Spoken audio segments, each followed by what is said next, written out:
todo el mundo y bienvenido a mi canal. Yo me llamo Sirey. Soy una abogada afro-latina licenciada practicando la ley criminal, pero como todos ustedes, a mí me fascina cuando estamos hablando de casos de crímenes reales. En este video vamos a continuar de hablar de David. Si quieren más video de opinión, nada más dime allá abajo. Hi everyone and welcome back to my channel. My name is Desiree. I'm a licensed and practicing Afro-Latino criminal attorney who, much like the rest of you, has a severe fascination with true crime cases. Listen, you guys, in the middle of all of our coverage of the Corey Richins trial, and everything else that I decided to sprinkle in between, we have a breaking update about one of the cases that I've already covered on this channel. So without any further ado, if you're as interested in this as I am, let's go ahead and get started. I hit myself on the microphone. Let's go ahead and get started. This is our continued coverage on David. If you guys will remember, David, stylized as D4VD, is an American singer that was born in New York City, and his birth name is David Anthony Burke.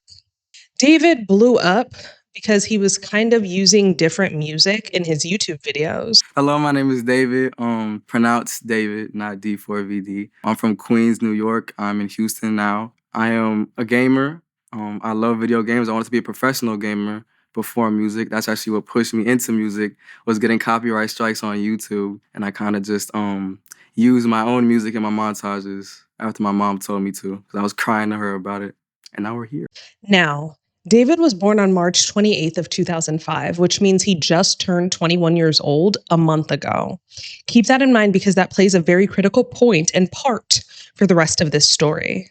Last September 8th of 2025 to be precise, David was performing, and that same day, the heavily decomposed body of someone was found in the trunk of his Tesla.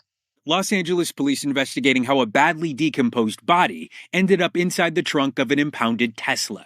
Chopper video showing detectives on scene at the Hollywood tow lot after receiving a call concerning a foul odor coming from a vehicle. Police say the car had been at the lot for a couple of days. When asked about reports the vehicle is registered to 20-year-old singer David, a spokesperson for the singer told NBC News David has been informed about what's happened, and although he is still out on tour, he is fully cooperating with authorities. Don't know who the victim is yet. We haven't even made a partial identification, let alone a positive identification. Now, how did this discovery come about? So, David's vehicle was impounded. At the impound lot, some of the people that were around there noticed that there was a very foul and disgusting smelling odor emanating from his vehicle, at which point LAPD got involved.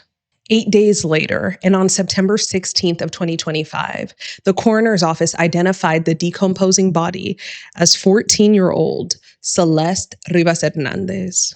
Tonight, more than a week after a body was found inside an impounded Tesla registered to the singer who goes by the stage name David, Los Angeles investigators identifying the remains as 15-year-old Celeste Rivas, the same girl who was reported missing last year, according to the Riverside County Sheriff's Office. Police first found the teen's decomposed body on September 8th after being called to a Hollywood tow yard because of a foul odor coming from the Tesla, which was impounded after a person reported the car abandoned.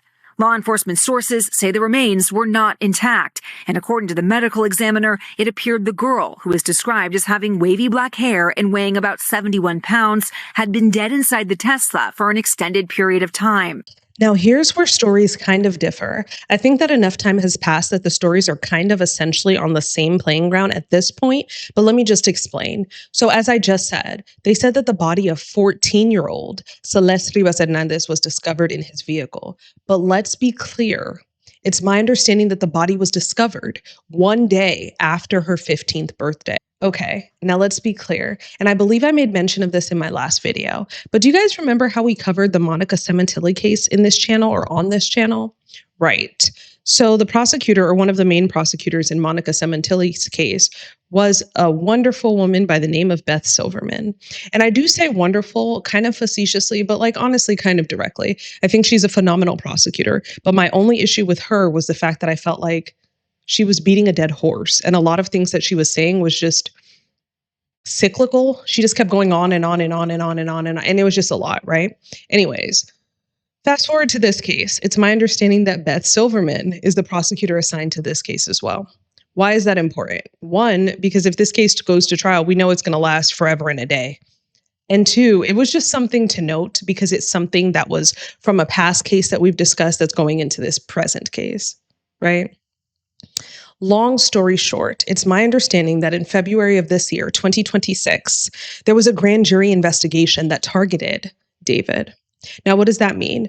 All that means is that Beth Silverman and or prosecutors from her office were presenting this case to the grand jury for a formal indictment. Now, we've talked about indictments before, but let me just go ahead and explain that to you guys a little bit further. There are a few different charging mechanisms by which the prosecution can bring charges upon a defendant, and a grand jury is one of them. Essentially, the case would be presented to the grand jury. The grand jury would determine whether or not there's probable cause to proceed as to the charges presented to it. When they sign off and decide that there is enough probable cause, that is called a true bill. If they decide that there is not enough probable cause to proceed as to the charges presented to it, they will present what's called a no bill. Now let's fast forward to this week. David was actually recently arrested. Why that's interesting to me is because it's my understanding that there was no grand jury indictment in this case. And you guys might be asking yourselves, well, Desiree, how on earth could David be arrested if there's no grand jury indictment at all? And that is because, what did I just say to you? There are different mechanisms by which the prosecution can bring charges against an individual defendant or defendants in a case. So it's my understanding that this arrest is a brief detention, and then the prosecution is going to review the facts of this case, and the prosecution is going to charge David independent of the grand jury. That's my understanding. Now, what happened at the grand jury by which they didn't bring out a true bill? I have no idea. That's what kind of has my mind blown in this case. Do I think that that's going to bode well for the prosecution's case? No.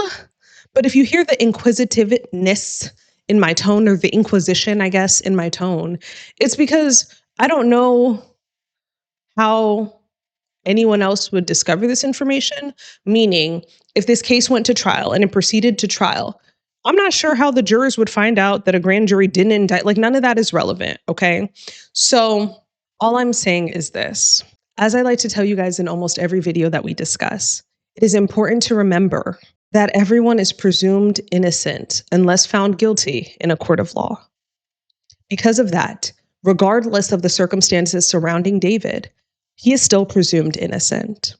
I wanted to make this video to discuss with you guys David's recent arrest, but I want to go even further. When the documents become available, we're going to discuss those and we're going to break those down. It's really important, not only for Celeste's family, but for everyone watching, that we get an accurate picture of everything that's going on here. And I know you guys might hate to hear me say it, but it's even important to David. All of this matters to a lot of people. So let's just go ahead and keep up with this because it's really important. But that's my David update for today. And I hope you guys really enjoyed this video. If you did, it would mean the world to me. If you please liked, comment, shared, and subscribed. You can say anything you want to say down below. Literally doesn't have to be much. I see my baby bear, Mary. She comments on most of my videos because I asked you guys to. And she's always so sweet and telling me about how she appreciates my time.